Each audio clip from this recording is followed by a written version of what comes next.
Hi everyone and welcome back to GK Today. I am Sia and very good morning. So 29 जुलाई की current affair हम discuss कर रहे but first last day की current affairs का यहाँ पे one time revision हम करेंगे and they are ethanol blended petrol programme was launched by which ministry. EBP programme को किस मिनिस्ट्री ने लॉन्च करा है and that is option number C, ministry of petroleum and natural gas. The next is which country is the host of COP15 of the Ramsar Convention in July 2025 and that is option number D, Zimbabwe. And Ireland that is Saros और यह किस country का part है? Greece का यह part है. PM Vikas that is a flagship scheme किस ministry के तहत आती है? सो प्लीज नोट इसका जो मेन ऑब्जेक्टिव है पोषण से रिलेटेड है, लेकिन मिनिस्ट्री ऑफ हेल्थ के तहत यह नहीं आती है. Ministry of minority affair because जो न्यूट्रिशन है वो ओनली माइनॉरिटी कम्युनिटी को प्रोवाइड करती है. PM Vikas scheme. The next is which space organization has launched a twin satellite mission called TRACER to study Earth's magnetic shield. So solar wind किस प्रकार अर्थ की magnetic shield को affect कर रही है उसकी स्टडी के लिए एक ट्विन सैटेलाइट मिशन न्यूज में था जिसका नाम ट्रेसर है और इसे नासा ने लॉन्च करा. Indian regional navigation satellite system इसे किस ऑर्गेनाइजेशन ने डेवलप करा है? इसरो ने. एंड अंतरिक्ष के साथ मिलकर इसे लॉन्च किया गया. ओवरऑल इसे सप्तर्षि कॉन्स्टलेशन के नाम से भी जाना जाता है. बेसिकली अदर नेम आप बोल दीजिए बिकॉज 7 सैटेलाइट इसका पार्ट है. चलिए आगे बढ़ते. Who has been appointed as the new chairman of the insurance regulatory and development authority of India and that personality is option number D, Ajay Seth. इससे पहले इनके पास जो फ्रांस था वहाँ का सेक्रेटरी डिपार्टमेंट था एंड नाउ यह बन चुके हैं चेयरमैन ऑफ IRDAI जो कि एक इंश्योरेंस एजेंसी है इंडिया की बेसिकली पॉलिसी मेकिंग के लिए. Which organization has launched Yashoda AI, India's first artificial intelligence literacy campaign for rural women? Ministry of Women के तहत इसे चलाया है नेशनल कमीशन फॉर वुमेन ने. The scheme for promotion of culture of science, यह किस मिनिस्ट्री का part है? सो बेसिकली यहाँ पर साइंस कल्चर को प्रमोट करना है. सो मिनिस्ट्री ऑफ कल्चर के तहत यह आता है. प्लीज नोट साइंस वर्ड को देखकर मिनिस्ट्री ऑफ अर्थ साइंस मत कर देना. That is ministry of culture. The next is what is the rank of India in the Namo Safety Index 2025 और हमारी रैंक यहाँ पर 67 रही. Right, back to the session. So आज जो टॉपिक हम डिस्कस करने जा रहे हैं, रिसेंटली PM ऑफ इंडिया ने 2 भीष्म क्यूब प्रेजेंट करी है एक आइलैंड कंट्री को. हमारी नेबर है उसके बारे में हम जानेंगे एंड हमारे स्ट्रेटेजिक इंपॉर्टेंस क्या है यहाँ पर 2 भीष्म क्यूब्स को प्रेजेंट करने के लिए. अटल पेंशन योजना को हम डिस्कस करेंगे. ELI स्कीम को हम डिस्कस करेंगे. न्यू नहीं है ELI, हमने पहले भी डिस्कस करा था बट इसका नाम चेंज हो गया है अभी. मिशन वात्सल्य पोर्टल को हम डिस्कस करेंगे. इंडिया का फर्स्ट हाइड्रोजन पावर्ड कोच को हम डिस्कस करेंगे. अवार्ड कैटेगरी में GP बिरला मेमोरियल अवार्ड को हम डिस्कस करेंगे. And United nation office on drugs and crime, यह UN एजेंसी है, अभी न्यूज़ में क्यों रहा उसके बारे में हम जानेंगे. World mangrove day, new sanitation worker commission, Nahid 2 satellite, इसे किसने लॉन्च करा, किस कंट्री की हेल्प से, इन सभी क्वेश्चन को आज के सेशन में हम डिस्कस करेंगे. स्टार्ट करते. And the most important thing, all these ये सब डेली 20 MCQ सीरीज का पार्ट है जो आपको GK Today के एंड्रॉइड एप्लीकेशन पर मिल जाएगी. The first question, The Prime Minister of India presented 2 Bhishma cubes to which country in July 2025? So recently India की तरफ से 2 भीष्म क्यूब प्रेजेंट की गई है किस कंट्री को and that is island country and Maldives को यह रिसेंटली दी गई है. यहाँ पर भीष्म इसका फुल फॉर्म क्या है? That is also important. So it stands for Bharat health initiative for सहयोग हित एंड मैत्री.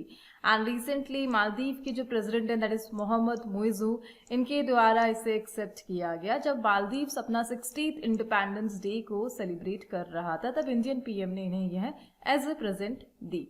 ओवरऑल यहाँ पे जो क्वेश्चन हमें डिस्कस करने, भीष्म को किसने डेवलप करा है, किस प्रोग्राम के तहत यह आता है, इससे पहले हमने किस कंट्री को दी थी and the other detail.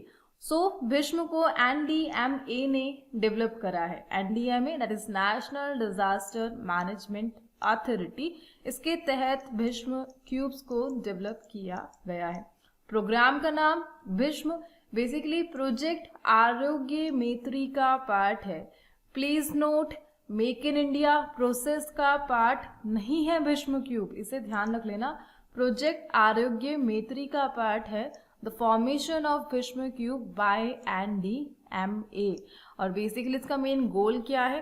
Health care diplomacy, regional cooperation इसे बूस्ट करना, बढ़ाना है हेल्थ सेक्टर पर, और जो पर्टिकुलर जगह में कोऑपरेशन को बढ़ावा देना। ओवरऑल भीष्म क्यूब की जो खासियत है, स्पेस है बहुत सारा, स्टोरेज है मेडिसिन को रखने के लिए, स्मॉल लेवल पर सर्जरीज करने के लिए इक्विपमेंट अवेलेबल है, AI सिस्टम है, और काफ़ी सारे लगभग 200 इमरजेंसी केसेस को यह हैंडल कर सकती है। याद है आपको लास्ट टाइम हमने भीष्म क्यूब प्रेजेंट करी थी किन्हें? यूक्रेन को। बेसिकली यूक्रेन के जो प्रेसिडेंट है उन्हें दी गई थी। ना आपको बताना है कितनी भीष्म क्यूब्स हमने यूक्रेन को प्रोवाइड की थी। Answer in the comment box, right. चलिए आगे बढ़ते, यहाँ पर मालदीव्स को हम डिस्कस करेंगे आज। बेसिकली मालदीव्स को यह गिफ्ट, इंडिया काफ़ी टाइम से मालदीव्स के लिए बहुत कुछ कर रहा है, बिकॉज हमारा नेबर है और काफ़ी इम्पॉर्टेंट नेबर है, बिकॉज इंडियन ओशन में यह उसी के नियर बाय लोकेटेड है, और यहाँ पर थर्ड नेशन का इन्वॉल्वमेंट देख रहा है, बिकॉज मालदीव्स की जो रिसेंट इलेक्टेड प्रेसिडेंट है वो प्रो चाइना है, चाइना के सपोर्ट में है। एंड यहाँ पर जो चाइना अपने BRI the border and road initiative, जो BRI प्रोजेक्ट है उसके तहत काफ़ी एक्टिव है मालदीव्स पे। ओवरऑल हम यहाँ पे डिस्कस करेंगे कि मालदीव्स के साथ हमारे जो रिलेशन है एग्जाम के पॉइंट ऑफ व्यू से। सो इंडिया का जो मेन फोकस है neighbourhood first and SAGAR vision, so इसके तहत इंडिया मालदीव्स को जितनी भी हेल्प है वो प्रोवाइड करता है, बिकॉज हमारा जो जितना भी ट्रेड है वो सी लाइन से जहाँ से भी होता है उसमें मालदीव्स के नियर बाय पड़ता है। ओवरऑल यहाँ पे हम डिस्कस करेंगे कुछ मेजर ऑपरेशन जो इंडिया ने चलाए थे मालदीव्स की हेल्प करने के लिए।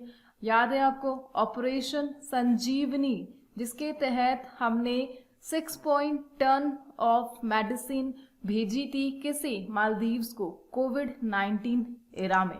सो ऑपरेशन संजीवनी को ध्यान रख लेना, मालदीव्स को यह गया था।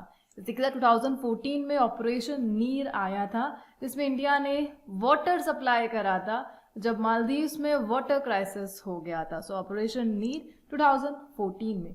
ओवरऑल यहाँ पे हम कुछ जॉइंट मिलिट्री एक्सरसाइज करते हैं मालदीव्स के साथ, दैट इज आल्सो इम्पॉर्टेंट। कौन कौन सी है? So Ekuverin, Dosti, Ekatha and operation shield. So army, coast guard and navy, ये सारी एक्सरसाइज हम करते हैं किसके साथ? मालदीव्स के साथ। ओवरऑल मालदीव्स की जो लोकेशन है straight of Hormuz and Malacca, इसके बिटवीन है, और इंडिया का एक मेजर चेक पॉइंट है मालदीव्स का route, and that's why India के लिए स्ट्रैटेजिकली इम्पॉर्टेंट है, और चाइना की प्रेजेंस को रोकने के लिए हम इतनी हेल्प करते हैं। रिसेंटली एक हॉस्पिटल यहाँ पे हमने बनवाया था, that is Indira Gandhi memorial hospital Maldives. एक प्रोजेक्ट और चल रहा है, दैट इज एयरपोर्ट, और इंडिया क्रेडिट लाइन के तहत हमने यह प्रोजेक्ट यहाँ पे स्टार्ट करा है मालदीव्स के लिए, राइट। होप मालदीव्स का कंसेप्ट आपको क्लियर है। भीष्म क्यूब भी मालदीव्स के साथ स्ट्रैटेजी को, कोऑपरेशन को बूस्ट करने का एक पार्ट है। चलिए आगे बढ़ते हैं, यहाँ पे कुछ करंट अफेयर्स को हम रिवाइज करेंगे, एंड आज हम डिस्कस करेंगे कुछ इंटरनेशनल लेवल के current affairs, and they are Jennifer Gurling Simons has been elected as the first female president of which country? So recently ये अपॉइंट हुई है सुरिनाम की first female president. What is the name of joint military exercise recently conducted by Indonesia and Australia? Caris Woomera it is. The next is UN Spotlight Initiative, किस organisation ने इसे आयोजित किया था? European Union and United Nation ने। The trans Himalayan multi dimensional connectivity network economic corridor है किन दो कंट्री के बिटवीन? नेपाल एंड चाइना के बिटवीन। अलेक्जेंडर लुकाशेंको यह इलेक्ट हुए हैं प्रेसिडेंट किस कंट्री के? बेलारूस के। And where was the first oversea campus of Symbiosis International University inaugurated recently? Dubai में ओपन हुआ है first oversea campus. Which country has declared food security emergency to curb soaring rice prices in Feb 2025? और यह recently Philippines ने declare किया। चलिए आगे बढ़ते। The next question. The next is Atal pension योजना is regulated by which organization? So कौन सी organisation है जो अटल पेंशन योजना को रेगुलेट करता है? And that is option number D, PFRDA pension fund regulatory and development authority, ये मैनेज करता है अटल पेंशन योजना को। सो अटल पेंशन योजना को स्टार्टिंगली 2015 में लॉन्च किया गया था। गवर्नमेंट बैक्ड स्कीम है। इसका मेन ऑब्जेक्टिव क्या है? अनऑर्गेनाइज सेक्टर के जो वर्कर्स हैं उन्हें एक फिक्स एज के बाद मंथली पेंशन प्रोवाइड करना। काफ़ी इंपॉर्टेंट क्वेश्चन है कि अटल पेंशन योजना यह किस सेक्टर से एसोसिएटेड है? Then you have to answer unorganised sector, जो प्राइवेट फील्ड के हैं उनसे यह रिलेटेड है। PFRDA इसे रेगुलेट कर रहा है और बेसिकली यहाँ पर जितने भी अनऑर्गेनाइज सेक्टर के जो वर्कर्स है कुछ मंथली कंट्रीब्यूशन करेंगे, स्मॉल अमाउंट में सेविंग करेंगे गवर्नमेंट ऑफ इंडिया के साथ अटल पेंशन योजना के तहत, और इसमें गवर्नमेंट ऑफ इंडिया उन्हें शेयर प्रोवाइड करेगी एंड एट लास्ट आफ्टर 60 एक पेंशन दी जाएगी यहाँ पर अटल पेंशन योजना के तहत। ओवरऑल लो इनकम वर्कर्स के लिए इसे बनाया गया है और 2025 तक यहाँ पर अटल पेंशन योजना ने लगभग 8 करोड़ इनरोलमेंट सक्सेसफुली कंप्लीट करे है और लगभग जो करंट फाइनेंशियल ईयर है उसमें 39 लाख न्यू सब्सक्राइबर्स यहाँ पर ऐड हुए हैं और 10th एनिवर्सरी इसकी यहाँ पर चल रही 2025 में। ओवरऑल एक एग्जाम्पल के तौर पे आप समझ सकते हैं यहाँ पर कि किस प्रकार जो पैसा है आप यहाँ पर डिपॉजिट करोगे और एट लास्ट 60 एज के बाद आपको पेंशन मिलेगी। Unorganise sector workers plus low income workers की कैटेगरी में यह होना चाहिए। सो यहाँ पर just for example 1000 rupees per month एंड 5000 रुपीज़ पर मंथ का पेंशन प्लान रखा गया है। इसके लिए 18 ईयर्स की एज से कंट्रीब्यूशन स्टार्ट होता है। इट मीन्स कि 42 रुपीज़ अगर मंथली आप कंट्रीब्यूट करते हैं सो 60 एज के बाद आपको 1000 रुपीज़ पर मंथ दिया जाएगा। इन केस आप 210 रुपीज़ पर मंथ कंट्रीब्यूट करते हैं सो 60 एज के बाद आपको 5000 रुपीज़ पर मंथ दिया जाएगा अटल पेंशन योजना के तहत। लेकिन यह केवल 18 ईयर्स जो एज है उनके लिए अप्लाई होता है। जो 40 प्लस ईयर ओल्ड है उनके लिए सेम जो पेंशन स्कीम है वो 291 रुपीज़ से स्टार्ट होएगी मंथली एंड ज़्यादा करना चाहते हो तो 1454 रुपीज़ से। 291 के केस में आपको 1000 रुपीज़ पर मंथ पेंशन दी जाएगी एंड 1454 के केस में आपको 5000 पर मंथ की पेंशन दी जाएगी जब आप एज अचीव कर लोगे 60 प्लस और अटल पेंशन योजना में नामांकित होंगे, एनरोलमेंट होगा यहाँ पे। Hope this question is clear. Overall ध्यान रख लेना 2015 में आई थी, अनऑर्गेनाइज सेक्टर के लिए आई थी एंड PFRDA इसे मैनेज करता है। चलिए आगे बढ़ते हैं। बेसिकली योजना वर्ड को हम यहाँ पे की बनाते हैं एंड उसी से रिलेटेड क्वेश्चंस को हम डिस्कस करेंगे। द प्रधानमंत्री कौशल विकास योजना और इसे किस मिनिस्ट्री ने लॉन्च करा है? That is ministry of skill development and entrepreneurship.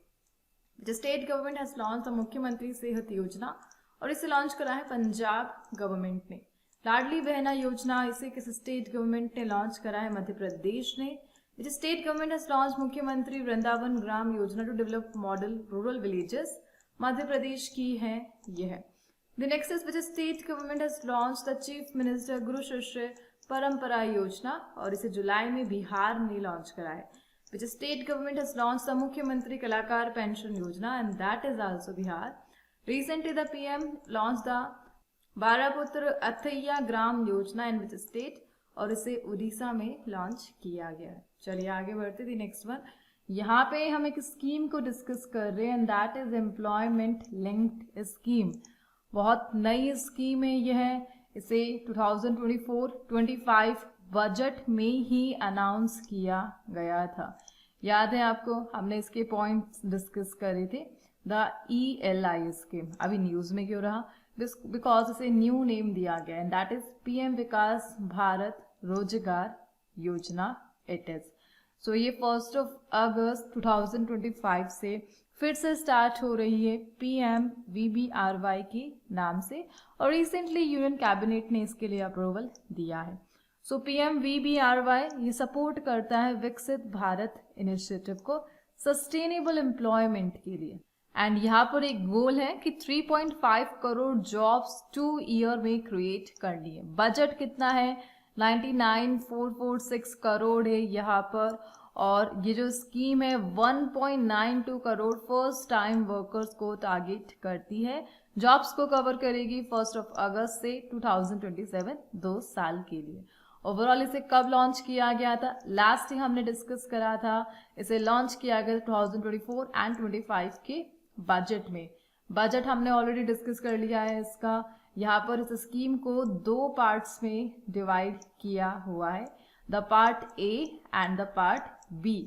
So part A किसके लिए है? फर्स्ट टाइम एम्प्लॉयज के लिए है, यानी जो फर्स्ट टाइम एम्प्लॉयज है, फर्स्ट टाइम जॉब कर रहे हैं, उन्हें 1 मंथ की salary as a wage provide की जाएगी 15,000 रुपीज 2 इंस्टॉलमेंट में। लेकिन उसके लिए एलिजिबिलिटी थी कि आपकी जो सैलरी है वो 1 लाख रुपीज पर मंथ होनी चाहिए, और अगर आप फर्स्ट टाइम एम्प्लॉय हो then 15,000 rupees as a incentive आपको दिया जाएगा 2 इंस्टॉलमेंट में। सेकेंड थी एम्प्लॉयर के लिए यानी बॉस के लिए कि 3,000 रुपीज पर मंथ पर एम्प्लॉय फॉर 2 ईयर्स, यानी एम्प्लॉय न्यू ज्वाइन करते हैं, 6 मंथ तक ऑफिस में रहते हैं, काम करते हैं, देन 3,000 रुपीज हर एक एम्प्लॉय पर एम्प्लॉयर को दिया जाएगा। ठीक है, सो 2 टाइप में है ये, फर्स्ट टाइम एम्प्लॉयज के लिए, एम्प्लॉयर्स के लिए। ओवरऑल ऑल सेक्टर्स को यह कवर कर रहा है एंड गवर्नमेंट ऑफ इंडिया के थ्रू जॉब क्रिएशन को यह सपोर्ट करता है। द पीएम विकसित भारत रोजगार योजना, द न्यू नेम। चलिए आगे बढ़ते, कुछ स्कीम्स को हम यहाँ पे डिस्कस करते जो पीएम वर्ड से एसोसिएटेड है, एंड दे आर प्रधानमंत्री पीएम विकास, किस मिनिस्ट्री ने इसे लॉन्च करा? माइनॉरिटी अफेयर ने। And PM Narendra Modi with its highest civilian award, grand collar of national award of the southern cross, and recently Brazil ने यह दिया था। पीएम पोषण को इम्प्लीमेंट करने वाली मिनिस्ट्री कौन सी है? That is ministry of education, जबकि पोषण अभियान को ministry of women. PM Mitra scheme, इसे इम्प्लीमेंट करने वाली मिनिस्ट्री कौन सी है? मिनिस्ट्री ऑफ टेक्सटाइल है, और टेक्सटाइल सेक्टर से यह एसोसिएटेड है। Which state has rank first in India for implementing the PM micro food processing enterprise upgradation scheme? Uttar Pradesh. And PM Vidya Lakshmi scheme, basically financial support provide करना है meritorious students को higher education के लिए। चलिए अब आगे बढ़ते हैं, यहाँ पर एक ऑर्गेनाइजेशन यूएन एजेंसी को हम डिस्कस कर रहे हैं, that is UNODC। Recently news में रहा, हेडक्वार्टर कहाँ पर है? वियना, ऑस्ट्रिया में इनका हेडक्वार्टर लोकेटेड है। So recently WHO and UNODC की एक जॉइंट रिपोर्ट सामने आई है, जिसमें बताया गया है कि किस प्रकार जो दूषित मेडिसिन है उसके थ्रू 1300 पीपल्स की जो डेथ है उसे रिकॉर्ड किया गया लास्ट 90 ईयर्स में। ओवरऑल इसे 1997 में बनाया गया था, और जितने भी इलिसिट ड्रग्स है उसके अगेंस्ट में लड़ना, क्राइम को रोकना, टेररिज्म को रोकना, इसके लिए ग्लोबल बॉडी है यह। वियना ऑस्ट्रिया में लोकेटेड है और एजुकेट करती है ड्रग अब्यूज पर, ड्रग ट्रैफिकिंग से कॉम्बेट करना, यह इसके मेन गोल है। ओवरऑल आपको ध्यान रख लेना कि इसका एस्टेब्लिशमेंट ईयर 1997 है, और इसका full form United nation office on drugs and crime. चलिए आगे बढ़ते दी next one. Which ministry has launched a revamped mission Vatsalya portal as a unified digital platform for child protection services? So mission Vatsalya portal इसे किस ministry ने launch करा है? That is ministry of women and child development. So इसके तहत child protection service provide की जा रही है, और यहाँ पर एक पोर्टल को लॉन्च किया गया जिसके लिए एक डिजिटल प्लेटफॉर्म है बेसिकली यह है, और चाइल्ड प्रोटेक्शन को फोकस करता है। सो ये जो प्लेटफॉर्म है खोया पाया and track child, in 2 platform को इंटीग्रेट करता है सो दैट वर्क डुप्लीकेट ना हो और मॉनिटरिंग को और बढ़ाया जा सके। Overall planning, resource use, child data को रिकॉर्ड करने के लिए, हेल्पलाइन केसेस, उन सबको इम्प्रूव करने के लिए इस पोर्टल को बनाया गया है 2 अदर पोर्टल को इंटीग्रेट करके। चलिए आगे बढ़ते। एंड मिशन वात्सल्य को 2022 में लॉन्च किया गया था, इस डे को और ध्यान रख लेना ईयर को। The next is where was India's first hydrogen powered coach successfully tested? And that is option number A, Chennai में। चेन्नई में भी कहाँ पर? इंटीग्रल कोच फैक्ट्री में इंडिया की फर्स्ट हाइड्रोजन पावर्ड कोच का सक्सेसफुली टेस्ट किया गया by the Indian railway. So basically यह पार्ट है हाइड्रोजन फॉर हेरिटेज इनिशिएटिव का, जिसके तहत 35 ट्रेन्स को हेरिटेज रूट्स के लिए बनाया जाएगा, क्लीन एनर्जी के लिए, जीरो एमिशन ट्रांसपोर्ट के लिए। ईच ट्रेन की कॉस्ट 80 करोड़ है एंड इंफ्रास्ट्रक्चर की कॉस्ट यहाँ पर 70 करोड़ है, राइट। चलिए आगे बढ़ते, यहाँ पे कुछ अदर क्वेश्चंस को हम रिवाइज करते जो हाइड्रोजन से एसोसिएटेड है, and they are India's first hydrogen fuel cell bus, ये कहाँ पर आई थी? लेह लद्दाख में। And the next is, where was India's first off-grid 5 megawatt green hydrogen pilot plant commission, and that is Gujarat. The next is, which institute has developed a next generation device that produce green hydrogen using only solar energy, that is Center for Nano and Soft Matter Sciences, Bengaluru based. World Hydrogen Summit, ये Rotterdam, Netherlands में हुई थी. And India and which international organization jointly launched research initiative on marine plastic litter and waste to hydrogen, और इसे European union ने India के साथ मिलकर लॉन्च करा. The next is, which state is the first in India to deploy a hydrogen fuel cell truck? Chhattisgarh. And natural hydrogen किस geological process से बनती है? And that is serpentinization. The next is, who was honored with the GP Birla Memorial Award? और ये award अभी recently मिला है we Narayanan को. बेसिकली इसरो के चेयरमैन है एंड सेक्रेटरी है डिपार्टमेंट ऑफ स्पेस के, एंड रिसेंटली निर्मला बिरला के द्वारा ये अवार्ड इन्हें दिया गया. बेसिकली ये जो प्रेस्टिजियस अवार्ड है, अदर 32 नोबेल जो विनर है उन्हें ऑलरेडी दिया जा चुका है, जिनमें से एक इंडियन पर्सनालिटी को हम डिस्कस कर लेते हैं जिन्हें 2019 में केमिस्ट्री का नोबेल प्राइज मिला था, and that is Venkatraman Ramakrishnan. So इनका नाम काफी इंपॉर्टेंट यहाँ पर हो चुका है. 2019 में नोबेल पीस प्राइज है, नोबेल केमिस्ट्री प्राइज है जीत चुके हैं. इसके अलावा एपीजे अब्दुल कलाम सर को यह अवार्ड मिल चुका है. तो साइंटिफिक प्रोग्रेस एंड इनोवेशन के लिए जो ग्लोबल लीडर्स हैं उन्हें ऑनर करने के लिए इस अवार्ड को बनाया गया है. ठीक है, चलिए आगे बढ़ते. The next one, day news को हम डिस्कस करें, that is world mangrove day. और कब मनाया जाता है इसे? And that date is option number C 26 July. Theme क्या रही? Protect wetlands for our future. And Sundarban यहाँ पर न्यूज में रहे बिकॉज इंडिया की प्रोमिनेंट मैंग्रोव फॉरेस्ट है, वेस्ट बंगाल में है, यूनेस्को साइट है और एक टाइगर रिजर्व है. ये है ओवरऑल डेट, आप ध्यान रख लेना 26 जुलाई. So recent days in news को हम यहाँ पे रिवाइज कर लेते जितने भी जुलाई के रहे थे, and they are. So Nelson Mandela day, यह कब मनाया जाता है? 18 जुलाई. World day for international justice, and that is 17 जुलाई. AI Appreciation Day, and that is 16 July. World Youth Skills Day, and that is 15 July. And World Paper Bag Day, that is July 20. National Fish Farmer Day, that is 10 July. World Population Day, that is 11 July. चलिए आगे बढ़ते. What is the official name of the new Sanitation Workers Commission announced by Bihar government in July 2025? So recently यहाँ पर Bihar government ने एक new sanitation worker commission को announce करा है, and its name is option number B, Bihar Rajya Safai Karmachari आयोग.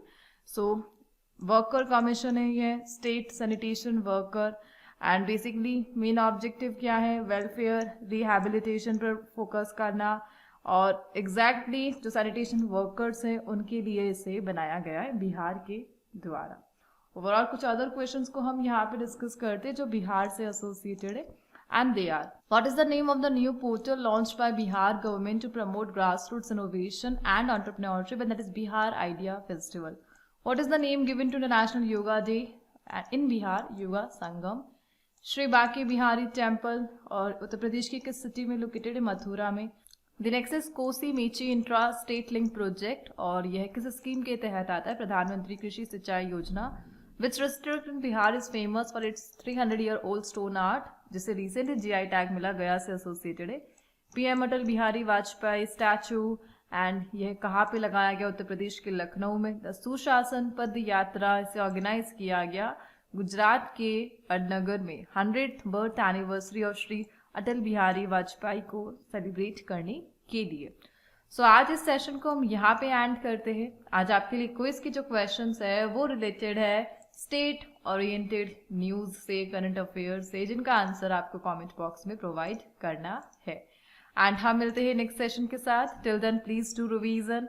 Hope यहाँ पे जो साउंड इशू है वो क्लियर हो चुका है, एंड हम मिलते हैं नेक्स्ट सेशन के साथ. For more information you can check the description box.